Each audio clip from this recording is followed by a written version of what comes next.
You can't say you have the world's best coffee and you're doing it by destroying one of the world's nicest environments. When I started my research in Jamaica, I actually started my research studying the impact of pesticides used in coffee on the river ecosystems. I was basically appalled at the levels of endosulfan residue that I was finding. And endosulfan was primarily used against the coffee berry borer.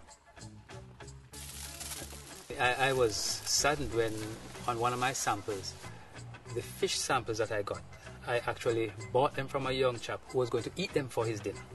And when I took those back to the lab and analyzed them, the level of pesticide residue made me feel that I had to do something. I had to find an alternative. When we think about pesticides, for example, let's use endosulfan, since that's the one that was used in coffee and still is registered in Jamaica for use in coffee. It is highly lipophilic, meaning it loves fat. So the more you consume it, the more it becomes absorbed in the body fat. But you don't want to have that kind of pesticide being absorbed in your fat, because as you start breaking down your fat to use it for energy, then the pesticide in the fat is then being released in the system. And so you have this long-term chronic exposure to the pesticide, which really affects the physiology of your body. There are other ways of managing pests. There are ways of balancing the ecosystem and recognizing that when you have a pest problem, it is actually because there's an imbalance in your ecosystem. And so that led me to organic agriculture.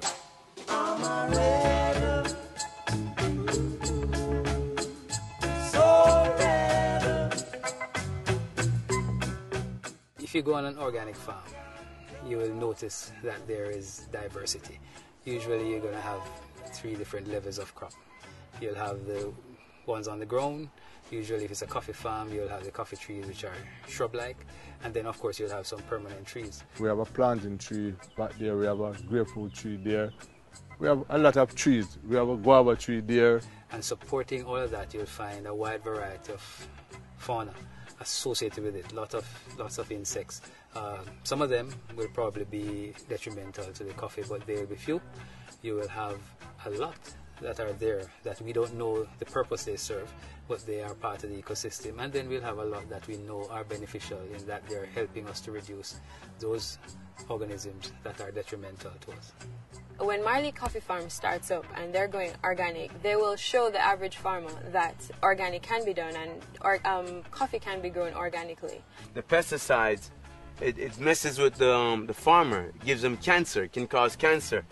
So when I bought this farm, my idea was to create healthier farmers. So we chose never to use any chemical, because the chemical alone breaks down the human being. It's not about the coffee, it's about the human being first. See